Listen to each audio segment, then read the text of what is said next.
Hi, I'm Natalia. This is my persuasive speech on water pollution. This is my audience. Hi, I'm Bobby. Hi, I'm Nick. I'm Astrid. I'm Josh. Most people view this as something that only harms the environment. However, water pollution contaminates our drinking water, so our health as humans as well. Water pollution is something that you see all the time in Florida since we're surrounded by water. We always see water pollution everywhere that you go. You could see it in ponds, rivers, lakes, streams, any kind of aquifer that has water that we could potentially be drinking from or being in. Red tide is something that we also see all the time here in Florida. Red tide is a natural fluctuation of the Earth's pH levels and everything. So red tide is something that we as a community can't help to solve, but it's something that we can all work together to try and find a solution to it, because red tide, as well as the green waters, it does make it does affect the human's respiratory system. So you could experience coughing, going to the hospital, coughing up blood, all kinds of numerous side effects.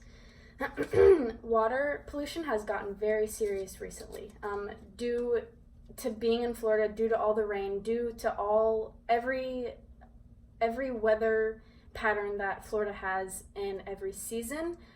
Water pollution does come full force no matter what time of the year it is. During the summer, however, we have tourists from all over the country come down to Florida. That's when we see the most prominent amount of water pollution.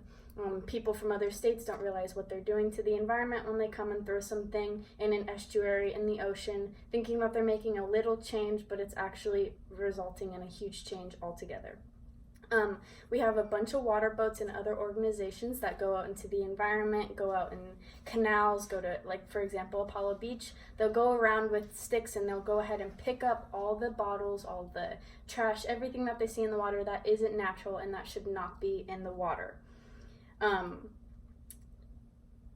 They go out to clean the solid wastes. Water pollution can be solid, liquid, or gas. So, for example, water pollution that's solid would be glass bottles, plastic bottles, toys, metals, anything that should not be in the water is water pollution. It's a non-natural resource. Gas water pollution would be such as oil spills. We see this with Deepwater Horizon. When that huge oil spill happened in the middle of the Gulf of Mexico, we saw companies like Dawn going out into the community using their soaps to clean off the animals. With Deepwater Horizon, that was a huge catastrophic oil spill that affected all the outer states surrounding the Gulf of Mexico. It affected Texas, Florida, Louisiana, Alabama, all those states and all their ecosystems. So the people couldn't swim in the water. The animals were all affected. The marine life that us as humans eat was affected, all because of water pollution that was man-made and affected our ecosystem. Cleaning up waste is a very, very slow process. So cleaning up waste is people riding around, picking up everything that they see. However, there's only so much manpower that can go out into the environment and clean up everything. Water pollution is a very slow process. That's why everyone has to come together, unite, and go out into the environment and clean up everything that they see, because our natural resources are only available for us for so long. In Florida, we're the worst than many other states because we are completely surrounded by water.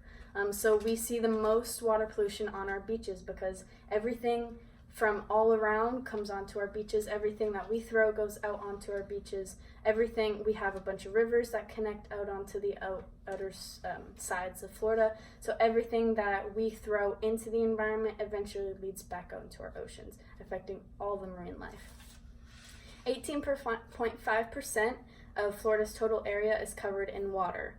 That's according to reference.com. Water pollution is also defined as harmful substances, often chemicals or microorganisms, contaminated by a stream, river, lake, ocean, aquifer, or other body of water, degrading water quality and rendering it toxic to humans or the environment. Water pollution is a strict issue that must be handled correctly, with the correct awareness so that we can all come together and do something about it. As I said, water pollution is solid, liquid, and gas.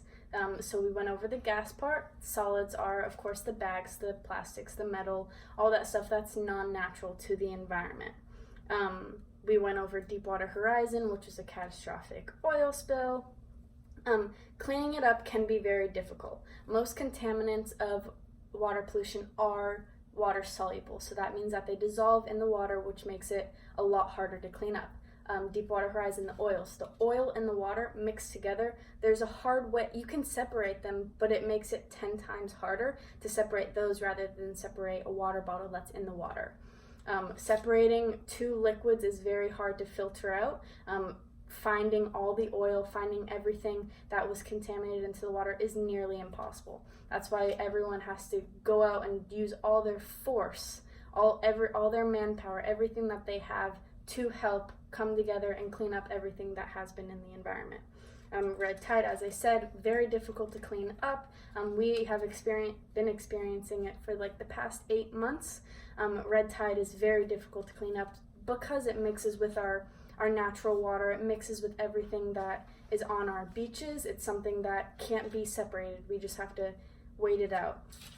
On a global scale, less than 1% of Earth's water is accessible to us. That means that all the water that is accessible to us, we need to take the best care of it that we can.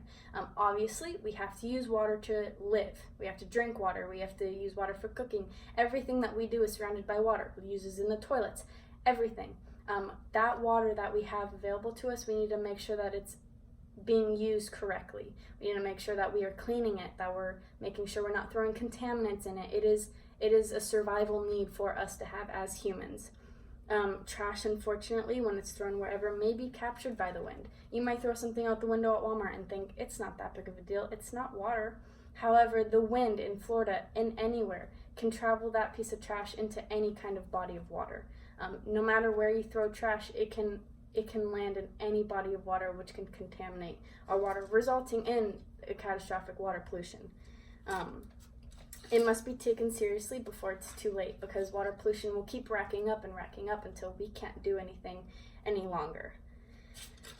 Conclusively, the planet is slowly degrading, and our global community is finally beginning to realize it. We're finally starting to get together, going out and into the environment and trying to make a change.